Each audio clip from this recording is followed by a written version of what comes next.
और चलिए सीधे हरिद्वार आपको लिए चलते हैं, जहां उपराष्ट्रपति जगदीप धनखड़ संबोधित कर रहे हैं। योग दिवस विश्व को हमारी देन है। भारत के प्रधानमंत्री ने संयुक्त राष्ट्र संघ में आह्वान किया, दुनिया को बताया। आपको जानकर प्रसन्नता होगी कि 11 दिसंबर 2014 को संयुक्त राष्ट्र के 177 सदस्यों द्वारा 21 जून को अंतर्राष्ट्रीय योग दिवस मनाने का प्रस्ताव को मंजूरी मिली।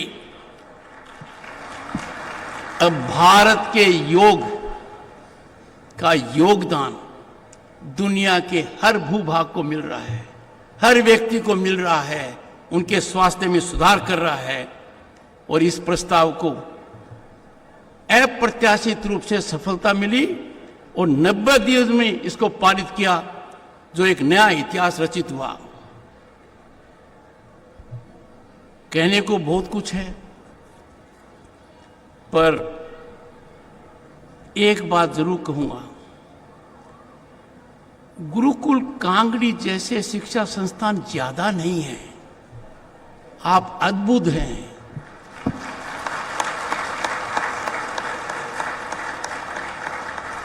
आप एक प्रेरणा के स्रोत हैं। आप राष्ट्रवादी चेतना और चिंतन के केंद्र हैं। कुछ पश्चिमी विश्वविद्यालय अनर्गल कारणों से हमारी संस्कृति, हमारी विकास यात्रा को कलंकित करने में लगे हुए हैं। मेरे मन में कोई शंका नहीं है, आपकी विद्वता को देखते हुए, आपके संकल्प को देखते हुए भारत की संस्कृति कभी नीचे नहीं होगी। आपको उनका प्रतिकार करना चाहिए। इस महान देश में कुछ लोग हैं, गिने चुने लोग हैं, वो भारत की प्रगति को पचा नहीं पा रहे हैं। आप उनकी पाचन शक्ति को ठीक कीजिए। वो हमारे ही हैं, भटके हुए हैं, हमारा कर्तव्य है। उन्हें मातृभाषा में समावेशी शिक्षा प्रणाली स्वीकार्य नहीं है। ये कैसी बात है? अब वो दिन दूर नहीं है, हर शिक्षा मातृभाषा में दी जाएगी।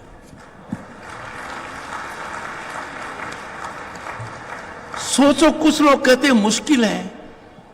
जिस देश का चंद्रयान 3 चांद के उस भूभाग पर, साउथ पोल पर उतरा जहां विश्व के किसी देश ने महारत हासिल नहीं किया, हमारे लिए क्या मुश्किल है? भारत पहला देश है जिसने चांद पर तिरंगा पॉइंट और चांद पर शिव शक्ति पॉइंट किया है। ऐसी परिस्थिति में मेरे मन में कोई शंका नहीं है, गुरुकुल कांगड़ी के विश्वविद्यालय से शिक्षा समाज को, भारत के हर नागरिक को बहुत अपेक्षा है। और मुझे कोई आश्चर्य नहीं है। I am optimistic, confident, full of hope. आप अचीव करेंगे।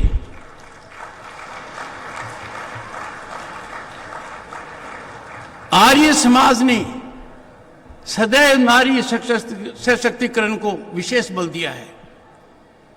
अनेक शहरों में आर्य कन्या विश्वविद्यालय स्थापित किए गए हैं।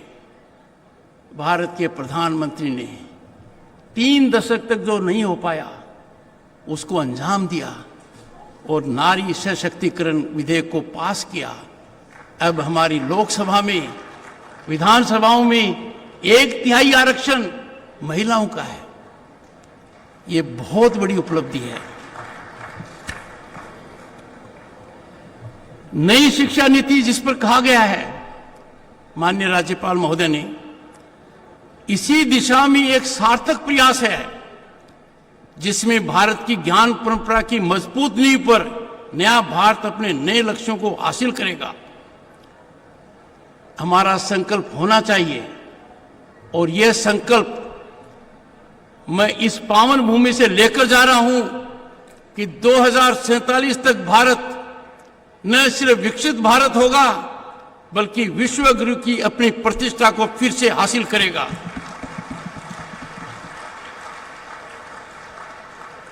मेरे सामने जो छात्र छात्राएं हैं, जो विद्यार्थीगण हैं, वो 2047 के भारत के योद्धा हैं और निश्चित रूप से सफलता अर्जित करेंगे। आपने मुझे चिरस्मरणीय मौका दिया, इस महत्व अवसर पर आमंत्रित किया, अपने विचार साझा करने का एक अवसर मिला। और विचार तो साझा कहीं भी हो सकते हैं, पर उनसे साझा करना जिनके मन में मेरे से ज्यादा दृढ़ता है भारत मां की सेवा करने का, यह सुअवसर है। हृदय से मैं आपका आभारी हूं। जय हिंद, नमस्कार। धन्यवाद महामहिम जी। आपका कहा हुआ एक शब्द इन गुरुकुल के ब्रह्मचारियों के जीवन में एक नई रोशनी उत्पन्न करेगा। और अब मैं अतिथियों के स्मृति चिन्ह के लिए आग्रह करूंगा हमारे विश्वविद्यालय के यशस्वी कुलाधिपति और मुख्य संरक्षक डॉक्टर सत्यपाल सिंह जी से, कुलपति प्रोफेसर सोमदेव सुधांशु जी से और कुल सचिव प्रोफेसर सुनील कुमार जी से कि वो आज इस समारोह के मुख्य अतिथि, जो कि बहुत ही व्यस्त समय में से समय निकालकर हमें आशीर्वाद देने के लिए हमारे बीच उपस्थित हुए हैं, महामहिम उपराष्ट्रपति प्रोफेसर सुनील कुमार जी से भी आग्रह कि आप भी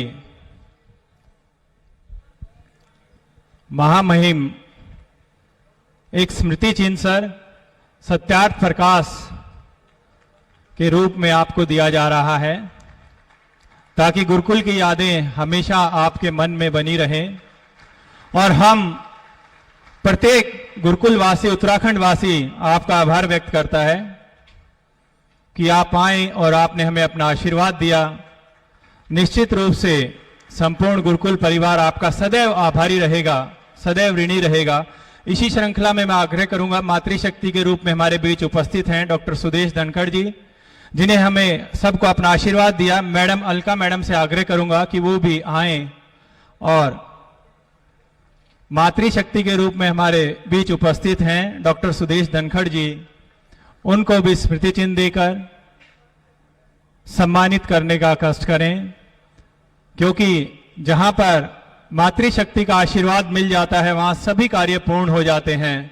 और ऐसी मातृशक्ति के रूप में हमारे बीच उपस्थित हैं मैडम डॉक्टर सुदेश धनखड़ जी। पूरा गुरुकुल परिवार आपको सम्मानित करते हुए बहुत ही गौरव महसूस कर रहा है, अभिभूत महसूस कर रहा है।